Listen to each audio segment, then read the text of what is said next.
दोस्तों कैसे हैं आप सभी। मैं अभिषेक कसान आपके अपने ही चैनल में स्वागत करता हूं। आज की इस वीडियो में 450 वैकेंसी जो काफ़ी लंबे टाइम से पेंडिंग में है, यानी कि मैं ये कहूं आपसे 450 वैकेंसी जो है ये 2022 से पेंडिंग में है।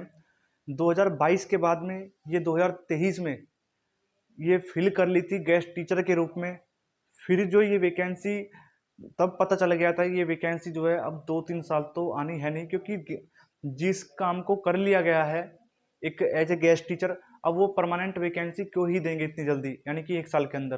तो ये तो पता चल गया था उस टाइम पर कि 3 साल से पहले कोई वैकेंसी नहीं आएगी। 2000 अगर 23-22 में वैकेंसी 23 में फिल हो गई थी गेस्ट टीचर, और 23 से 3 साल लगा लो 2026।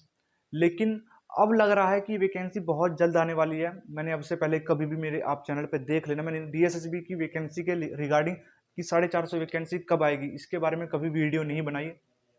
बनाने का मकसद भी नहीं था क्योंकि गेस्ट टीचर उन्होंने फिल कर लिया है। लेकिन जब से रिक्वायरमेंट रूल बन चुके हैं, आईबी को फाइल भेजी जा चुकी है, ठीक है, और डीएसएसबी को बस अब नोटिफिकेशन आउट करने की देरी है, तब मुझे लग रहा है कि हाँ अब बच्चों को ये चीज़ बता देनी चाहिए कि जो नोटिफिकेशन है बहुत जल्द इसको देखने को मिल जाएगा। ये नहीं कह सकते कि 1 महीने में देखने को मिल जाएगा या 15 दिन में देखने को मिल जाएगा, लेकिन हाँ ये है कि उम्मीद इतनी है कि जितनी जल्दी हो सकेगा उतनी जल्दी ये नोटिफिकेशन आपको देखने को मिलेगा। 450 वैकेंसी। अब बहुत बच्चे डाउट करेंगे कि जो 450 वैकेंसी है किस डिपार्टमेंट में है, एमसीडी में है, डीओई में है, ठीक है, किस डिपार्टमेंट में। तो ये जो 450 वैकेंसी है ये आपकी डीओई में है, जबकि एमसीडी में 2020 में और 21 में ये फिल हो गई थी 1100 कुछ वैकेंसी, ठीक है। तो ये डीओई की वैकेंसी है। डीओई में पहली बार स्पेशल एजुकेटर की भर्ती होने जा रही है, हम ये कह सकते हैं। अब डीएसएसबी इसको पेपर को कराएगा तो उसका सिलेबस वही रहेगा डीएसएसबी वाला कि जो पार्ट ए है उसमें 100 मार्क्स के 100 क्वेश्चन रहेंगे, ठीक है। पार्ट बी में भी 100 मार्क्स के 100 क्वेश्चन, यानी कि एक क्वेश्चन 1 नंबर का रहेगा।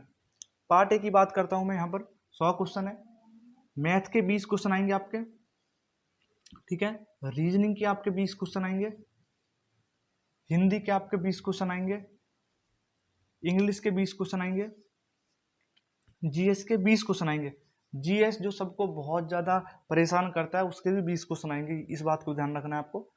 मैं बात करता हूँ पार्ट बी की। पार्ट बी में जो है हमारे जो क्वेश्चन आएंगे वो इंटीग्रेटेड एजुकेशन से आएंगे। बात करें हम निपुण की, निपुण भारत से क्वेश्चन आएंगे। एफएलएन से आएंगे। एनवायरनमेंट से आएंगे, यानी कि आपका जो स्कूल का स्ट्रक्चर वो कैसा होना चाहिए स्पेशल बच्चों के लिए, वहां से क्वेश्चन बनेंगे। सिचुएशन बेस्ड क्वेश्चन आएंगे, कंडीशन बेस्ड आएंगे, ठीक है। उसके बाद में अगर बात करूं, ये हमारे छोटे छोटे टॉपिक थे।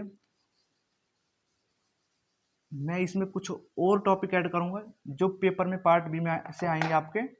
जैसे आपका आएगा पीडब्ल्यूडी एक्ट, ठीक है। पीडब्ल्यूडी एक्ट से क्वेश्चन आएंगे।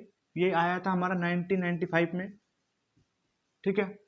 अब बात करेंगे हम, उसके बाद आया था फिर ये आरपीडब्ल्यूडी एक्ट। आरपीडब्ल्यूडी एक्ट जो आया था हमारा, आया था 2016 में। पीडब्ल्यूडी एक्ट में हमारी 7 डिसेबिलिटी थी। आरपीडब्ल्यूडी एक्ट में हमारी 21 डिसेबिलिटी, यानी कि 21 डिसेबिलिटी है। इनको अच्छे से पढ़ना है, इनको अच्छे से पढ़ना है।